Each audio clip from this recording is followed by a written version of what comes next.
Welcome to Raju sir math solution. আমি তোমাদের এই ভিডিওতে সপ্তম শ্রেণীর কোষে দেখি 13 অঙ্কগুলো খুবই সহজভাবে বুঝিয়ে দেবো। তোমরা পুরো ভিডিওটা ভালোভাবে দেখবে, তবে সহজেই বুঝতে পারবে।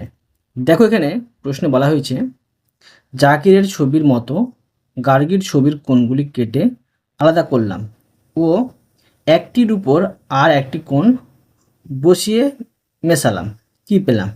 দেখো, তোমরা দেখতে পেয়ে যাবে জাকিরের ছবি আর গার্গীর ছবি কোথায় আছে। পৃষ্ঠ নম্বর 169 আছে গার্গীর ছবি আর এখানে জাকিরের ছবি। এই দুটো ছবি নিয়ে কিন্তু আমাদের সেই ছকগুলো কিন্তু পূরণ করতে হবে। তো ছকগুলো পূরণ করার আগে তোমাদের কিছু বিষয় জানতে হবে। সেই বিষয়গুলো জানো, তবে তোমরা সহজেই বুঝতে পেরে যাবে। দেখো দেখো এটা একটা সরলরেখা, এটা একটা সরলরেখা। দুটি সরলরেখার মাঝে যদি সমান দূরত্ব থাকে তো মনে রাখতে হবে সমান্তরাল সরলরেখা। ঠিক আছে? তো এবার যদি একটি ছেদক ছেদ করলো, ঠিক আছে, দুটি সরলরেখাকে একটি সরলরেখা ছেদ করলো, একে ছেদকও বলা হয়, ভেদকও বলা হয়। তার ফলে দেখো কি হচ্ছে, এখানে দুই জোড়া কোণ মানে চারটি কোণ, এখানে হচ্ছে দুই জোড়া কোণ মানে চারটি কোণ কিন্তু তৈরি হচ্ছে। ঠিক আছে? তো এই চারটি কোণের বিভিন্ন নাম আছে। কি কি এখানে আমরা কোণ পাবো? দেখো, পাবো বিপ্রতীপ কোণ। দেখো, বিপ্রতীপ কোণ। তারপরে এর এক নম্বরে পেলাম। ধরো 2 নম্বরে কি পাবো? ধরো আরও পেতে পারি অনুরূপ কোণ পাবো, লিখে নেব অনুরূপ কোণ। তারপরে দেখো 3 নম্বরে কি পাবো? 3 নম্বরে ধরো একান্তর কোণ পাবো, একান্তর কোণ। তারপরে পাবো অন্তস্থ কোণ। তো দেখো আমি লিখে নিচ্ছি অন্তস্থ কোণ, অন্তস্থ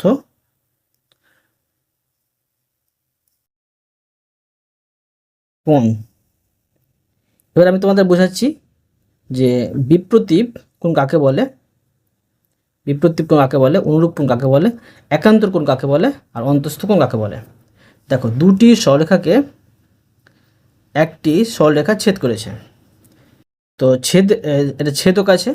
এই ছেদকের দেখো এখানে একটি কোণ পাচ্ছি, এই কোণের বিপরীত দিকে একটি কোণ আছে। তো এই কোণ জোড়া দুটি হচ্ছে বিপ্রতীপ কোণ। আবার এই কোণ জোড়া দুটি হচ্ছে বিপ্রতীপ কোণ, আবার এই কোণ জোড়া দুটি হচ্ছে বিপ্রতীপ কোণ, মানে বিপরীত পাশের কোণগুলো হচ্ছে বিপ্রতীপ কোণ। এবার এটা বুঝিয়ে দিলাম। এবার দেখো অনুরূপ কোণ কাকে বলে। দেখো, এটা ছেদক তো বা ভেদক। তো এই ভেদকের একই পাশে দেখো, এটা ভেদক, এর একই পাশে, এই পাশে কিংবা এই পাশে, এই পাশের আমি তোমাদের প্রথমে বোঝাচ্ছি।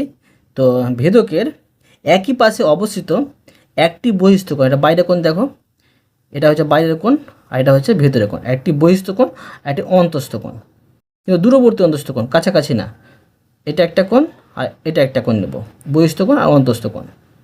তো ভেদকের একই পাশে অবস্থিত একটি বহিস্থ কোণ ও দূরবর্তী অন্তস্থ কোণকে অনুরূপ কোণ বলে। তো এখানে দেখো কোন কোণগুলো পাবো অনুরূপ কোণ। এখানে ধরো এটা হচ্ছে অনুরূপ কোণ। আবার দেখো একটা ধরো আমি এখানে দেখছি যে বহিস্থ কোণ, অন্তস্থ, এটা হচ্ছে অনুরূপ কোণ। আবার দেখো এটা অন্তস্থ কোণ, এটা বহিস্থ কোণ। এই কোণ দুটি হবে অনুরূপ কোণ, আবার এই কোণ দুটি কিন্তু হবে অনুরূপ কোণ। বোঝা গেল? অনুরূপ কোণ তোমাদের আমি বুঝিয়ে দিলাম। এবার দেখো 3 নম্বর, একান্তর কোণ কাকে বলে। দেখো, তো মন দিয়ে বুঝো। দেখো, এটা ভেদক বা ছেদক। তো ভেদকের একই পাশে অন্তস্থ কোণ একই পাশে হবে। অন্তস্থ মানে কি? ভিতরে। ঠিক আছে? অন্তস্থ কোণ ও তার বিপরীত পাশের দূরবর্তী অন্তস্থ কোণ। দেখো, অন্তস্থ কোণের কথা বলছি, ভেদক এটা, এর এক পাশের অন্তস্থ কোণ মানে ভিতরের কোণ, আবার তার বিপরীত পাশে দূরবর্তী পাশেরটা না, কিন্তু দূরবর্তী পাশে এটা, এই কোণটা হচ্ছে এটা কোণ আর এটা কোণ হচ্ছে একান্তর কোণ। আবার এই কোণটা আর এই কোণটা হচ্ছে একান্তর কোণ। ঠিক আছে? মানে ভিতরের কথা বলছে, একান্তর কোণ। এবার দেখো অন্তস্থ কোণ কাকে বলে। অন্তস্থ মানে অন্ত মানে কি? ভিতর। তো অন্তস্থ কোণ কাকে বলে? দেখো, ধরো এটা একটা বহুভুজ। ধরো এটা একটা বহুভুজ, ঠিক আছে।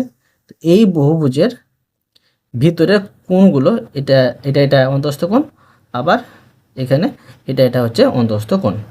তোমাদের আমি বুঝিয়ে দিলাম 4টি কোণ। এবার দেখো আমি তোমাদের গার্গীর ছবি আর জাকিরের ছবি নিয়ে ছকগুলো পূরণ করে দেখাচ্ছি, তোমরা দেখো। দেখো আমি গার্গীর ছবিটা এখানে এঁকে নিয়েছি, ঠিক আছে। গার্গীর ছবি এখানে দেখতে পাচ্ছি যে এই সরলরেখা দুটি কিন্তু আমরা সমান্তরাল পাচ্ছি না, মানে সমান দূরত্বে কিন্তু দুটি সরলরেখা নেই। একে দেখো একটি ছেদক বা ভেদক ভেদ করেছে এই দুটি সরলরেখাকে। তার ফলে দেখো এখানে 2 জোড়া কোণ মানে 4টি কোণ, এখানে 2 জোড়া কোণ মানে 4টি কোণ, অর্থাৎ মোটে হচ্ছে 8টি কোণ তৈরি হয়েছে। তো এখন দেখো এখানে ছকটিতে দেওয়া আছে যখন দুটি সরলরেখা সমান্তরাল নয়, সমান্তরাল নয়। তো এটা হচ্ছে গার্গীর ছবি। কোণের ধরন কী হবে, সমান হবে কোণ না অসমান হবে, সেটা কিন্তু করতে বলা হয়েছে। তো কোণ 1 ও কোণ 5, দেখো এটা কোন কোণ হবে, কোণ 1 আর কোণ 5। আমরা কি বলেছি যে এই ছেদকের একই পাশের একটি বহিস্থ কোণ আর একটি দূরবর্তী অন্তস্থ কোণকে বলা হয় অনুরূপ কোণ। তো 1 আর 5 পেয়ে যাচ্ছি অনুরূপ কোণ, এখানে কিন্তু অনুরূপ কোণ লেখা হয়েছে। তো দেখো এখানে এই এটা হচ্ছে একটা সরলরেখা, এটা একটা সরলরেখা, সমান্তরাল সরলরেখা নেই, ঠিক আছে। সমান্তরাল সরলরেখা নেই বলে এই কোণটি আমরা সমান পাবো না, অসমান কিন্তু পাবো। দেখো দেখতে তোমরা চাঁদা বসিয়ে যদি মেপে দেখো অসমান কিন্তু পাবে, ঠিক আছে। এখানে কিন্তু অসমান লিখে দেওয়া হয়েছে। এবার দেখো কোণ 4 ও কোণ 8, দেখো এখানে কোণ 4 কোণ 8 একটি বহিস্থ কোণ আর একটি দূরবর্তী অন্তস্থ কোণ মানে অনুরূপ কোণ, এটাও পাচ্ছি। তো এখানে ধরো আমি ডট ডট এইভাবে দিয়ে দিলাম, তোমরা লিখে নিতে পারো, ডট ডট দিয়ে দিলাম। তো দেখো এখানেও দেখো আমরা কি পাবো, যে অসমানই কিন্তু পাবো, সমান পাবো না। এবার দেখো এখানে কোণ 3 ও কোণ 7 আছে। তো দেখো কোণ 3 আর কোণ 7, একটি দেখো আমরা পাচ্ছি যে দেখো বহিস্থ কোণ একটি পাচ্ছি আর একটা দূরবর্তী অন্তস্থ কোণ, কোণ 3 আর কোণ 7 পাচ্ছি অনুরূপ কোণ, লিখে নেব অনুরূপ কোণ। আর এটাও দেখো অসমানই পাবো, এখানে আমি অসমান করে নিচ্ছি। এবার দেখো কোণ 2 কোণ 6, এখানে কোণ 2 আর কোণ 6, দেখো একটি বহিস্থ কোণ একটি দূরবর্তী অন্তস্থ কোণ ছেদকের একই পাশে, তো অনুরূপ কোণ হবে। তো এখানে আমি করে নিচ্ছি অনুরূপ কোণ, আর এটা হবে অসমান হবে। এবার দেখো কোণ 2 আর কোণ 8, দেখো কোণ 2 আর কোণ 8, তো ছেদকের দেখো ছেদকের এক পাশের একটি অন্তস্থ কোণ আর তার বিপরীত পাশের দূরবর্তী একটি অন্তস্থ কোণ কে কী বলা হয়, একান্তর কোণ। তো কী পাচ্ছি, কোণ 2 আর কোণ 8 পাচ্ছি একান্তর কোণ, এখানে আমি লিখে নেব একান্তর, একান্তর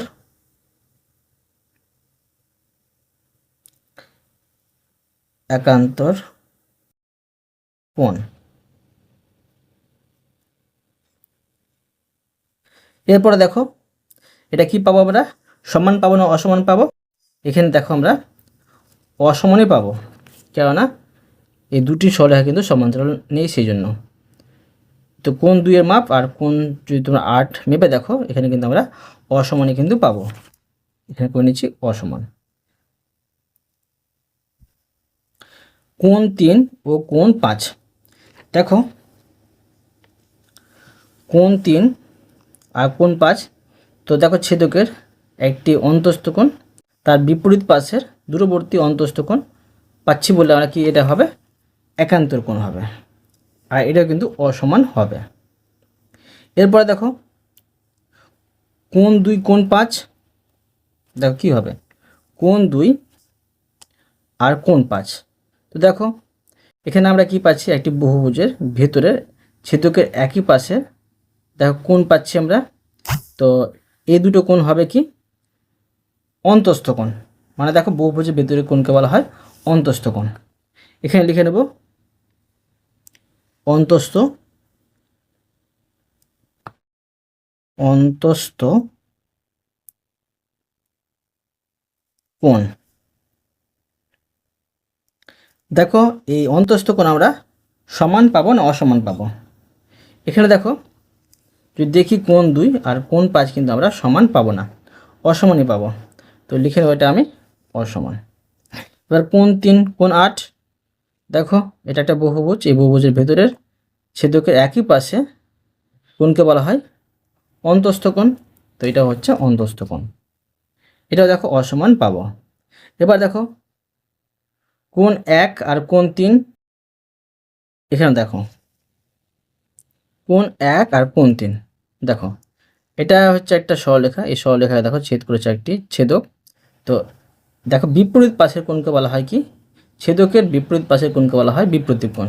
তো কোণ 1 আর কোণ 3 হচ্ছে বিপ্রতীপ কোণ, লিখে নেব বিপ্রতীপ কোণ। তো দেখো বিপ্রতীপ কোণটা কী হবে, সমান না অসমান? তোমরা মনে রাখবে যে দুটি সরলরেখা সমান হোক কিংবা না হোক, যদি একটি সরলরেখায় দেখো যদি ছেদক ছেদ করে, তো ছেদকের একই পাশের কোণ বিপরীত কোণগুলো সমান কিন্তু হয়। তো এটা হচ্ছে সমান। সমান। এবার দেখো কোণ 2 আর কোণ 4, কোণ 2 কোণ 4, দেখো ছেদকের একই একই হচ্ছে বিপরীত পাশে কোণ আছে, কোণ 2 কোণ 4, যেটা হবে বিপ্রতীপ কোণ। বিপরীত কোণ সমান হয়, সমান হবে। এরপরে দেখো কোণ 5 কোণ 7, কোণ 5 আর কোণ 7, ছেদকের দেখো বিপরীত পাশের কোণ, এটা হবে বিপ্রতীপ কোণ। বিপ্রতীপ কোণ, আর এটা হবে সমান। কোণ 6 কোণ 8, দেখো কোণ 6 কোণ 8, ছেদকের বিপরীত পাশের কোণ, সেজন্য হয়ে যাবে এটা বিপ্রতীপ কোণ। বিপ্রতীপ কোণ, এটা হয়ে যাবে সমান। তো দেখো তোমাদের আমি গার্গীর ছবির কোণের ধরন সমান না অসমান সম্পূর্ণ দেখে দিলাম। এরপরে দেখো জাকিরের ছবির কোণের ধরন সমান না অসমান হবে, তোমাদের বোঝাচ্ছি, তোমরা বোঝো। দেখো এখানে জাকিরের ছবিতে বলা হয়েছে যখন দুটি সরলরেখা সমান্তরাল, তখন জাকিরের ছবির কোণের নাম দেওয়া আছে, কোণের ধরন কি হবে, সমান না অসমান হবে সেটা দেখাতে বলা হয়েছে। তো দেখো জাকিরের ছবিটা আমি এঁকে নিয়েছি তোমাদের বোঝার সুবিধার্থে। তো দেখো দুটি সরলরেখা কিন্তু সমান্তরাল আছে, মানে একই সমান দূরত্বে আছে। একে ছেদক বা ভেদ করেছে, এখানে দেখো 2 জোড়া অর্থাৎ 4টি কোণ, এখানে 2 জোড়া অর্থাৎ 4টি কোণ, মোটে হচ্ছে 8টি কোণ তৈরি হয়েছে। এবার তোমাদের আমি বোঝাচ্ছি, দেখো এখানে কোণ 1 ও কোণ 5, কোণ 1 আর কোণ 5, একটি দেখো ছেদকের একই পাশে একটি বহিস্থ কোণ, একটি দূরবর্তী অন্তস্থ কোণ, অর্থাৎ এটা হয়ে যাবে অনুরূপ কোণ। দেখো অনুরূপ কোণ লেখাই আছে। তো দেখো দেখো দুটি সরলরেখা সমান্তরাল আছে বলে এই কোণটি আর এই কোণটি কিন্তু সমান হবে, সমান। এবার দেখো কোণ 4 কোণ 8, কোণ 4 আর কোণ 8 একটি বহিস্থ কোণ, একটি অন্তস্থ কোণ, দূরবর্তী ছেদকের একই পাশে, এটা হবে অনুরূপ কোণ। তো দেখো অনুরূপ কোণ এখানে লিখে নিচ্ছি আমি, আর এটাও কিন্তু সমান হবে, কেননা সরলরেখা দুটি সমান্তরাল সেই জন্য। এরপরে দেখো কোণ 3 কোণ 7, দেখো কোণ 3 কোণ 7 একটি বহিস্থ কোণ, একটি অন্তস্থ কোণ, ছেদকের একই পাশে, একটি দূরবর্তী একটি হচ্ছে ছেদকের একই পাশে, সেই জন্য এটা হয়ে আছে অনুরূপ কোণ, এটাও কিন্তু সমান হবে। এবার দেখো কোণ 2 কোণ 6, দেখো কোণ 2 কোণ 6, একটি দেখো যে ভিতরে কোণ পাচ্ছি আর একটি দূরবর্তী বহিস্থ কোণ পাচ্ছি, একটা অন্তস্থ কোণ একটি বহিস্থ কোণ, দূরবর্তী পাচ্ছি ছেদকের একই পাশে, অর্থাৎ অনুরূপ কোণ, আর কোণ দুটি কিন্তু সমান হবে, লিখে নেবো এখানে অনুরূপ কোণ আর সমান। এবার দেখো কোণ 2 কোণ 8, দেখো কোণ 2 আর কোণ 8, দেখো এটা ছেদকের একটি অন্তস্থ কোণ পাচ্ছি আর তার বিপরীত পাশে দূরবর্তী একটি অন্তস্থ কোণ পাচ্ছি, অর্থাৎ এটা হয়েছে একান্তর কোণ। এটা হচ্ছে একান্তর, লিখে নেব একান্তর কোণ। তো দেখো এবার এটা সমান পাবো না অসমান পাবো? তো দেখো অবশ্যই কিন্তু এখানে আমরা সমান পাবো। দেখো এই কোণটি আর এই কোণটি কিন্তু সমান পাচ্ছি, দুটি সরলরেখা সমান্তরাল আছে সেই জন্য এটা করে দেবো সমান। আবার দেখো কোণ 3 কোণ 5, কোণ 3 আর কোণ 5, তো দেখো অন্তস্থ কোণ তার ছেদকের বিপরীত পাশে, আবার অন্তস্থ কোণ দূরবর্তী অন্তস্থ কোণ, তো অর্থাৎ এটা এই দুটি কোণটি হয়েছে একান্তর কোণ আর সমান হবে। এবার দেখো কোণ 2 কোণ 5, কোণ 2 কোণ 5। দেখো কোণ 2 আর কোণ 5, এটা তো একটা বহুভুজ। বহুভুজে দেখো একই পাশে কোণ দুটি হচ্ছে অন্তস্থ কোণ হয়, অন্তস্থ কোণ হচ্ছে। কিন্তু দেখো এখানে এই কোণটি আর এই কোণটি কিন্তু সমান পাবো না। এই কোণ দুটির সমষ্টি কিন্তু আমরা পেয়ে যাবো 180 ডিগ্রি, কিন্তু সমান পাবো না, এটা হয়ে যাবে অসমান। এটা হচ্ছে তোমার অন্তস্থ কোণ। লিখে নেব অন্তস্থ অন্তস্থ কোণ, এটা হয়ে যাবে অসমান। অসমান। এবার দেখো কোণ 3 কোণ 8। দেখো কোণ 3 কোণ 8, কোণ 3 এখানে আছে, কোণ 8 আছে। তো দেখো ছেদকের একই পাশে কোণ পাচ্ছি, একই পাশের কোণ পাচ্ছি, তো এটাও হবে অন্তস্থ কোণ। অন্তস্থ কোণ, আর এটা হবে অসমান। এবার দেখো কোণ 1 কোণ 3। দেখো কোণ 1 আর কোণ 3, তো দেখো এটা ছেদক, ছেদকের দেখো বিপরীত পাশের কোণ, তো বিপ্রতীপ কোণ হবে। লিখে নেব বিপ্রতীপ কোণ। তো দেখো বিপ্রতীপ কোণ কী হয়, সমানই হয়। এখানে আমি সমান লিখে নেব, সমান। এরপর দেখো কোণ 2 কোণ 4। দেখো কোণ 2 আর কোণ 4, ছেদকের দেখো বিপরীত পাশের কোণ, তো বিপরীত কোণ হবে। বিপরীত কোণ সমান হয়, সমান লিখে নেব। এবার দেখো কোণ 5 কোণ 7। দেখো কোণ 5 কোণ 7, এটা ছেদক, ছেদকের দেখো বিপরীত পাশের কোণ, সেই জন্য হয়ে আছে বিপরীত কোণ। আর বিপরীত কোণ সমান হয়, বিপরীত কোণ সমান। এরপর দেখো কোণ 6 কোণ 8। কোণ 6 কোণ 8, তো দেখো কোণ 6 কোণ 8, ছেদকের বিপরীত পাশের কোণ, সেই জন্য এটা হয়ে আছে বিপরীত কোণ আর সমান হবে। এটা হয়েছে বিপরীত কোণ, আর এখানে হয়েছে সমান। বুঝতে পারলে? অতএব তোমাদের আমি প্রতিটি অঙ্ক সুন্দরভাবে বুঝে দিলাম। আশা করি তোমরা ভালোভাবে বুঝতে পেরেছো। তবুও কোথাও যদি বুঝতে পেরে থাকো আমাকে কমেন্ট করে জানাবে, আমি তার জন্য ভিডিও নিয়ে আসবো বা অ্যান্সার দেওয়ার চেষ্টা করব। আর অবশ্যই তোমরা এই ভিডিওতে লাইক করে দিও এবং পরবর্তী অঙ্ক চ্যানেলটিকে সাবস্ক্রাইব করে নেবে। ধন্যবাদ।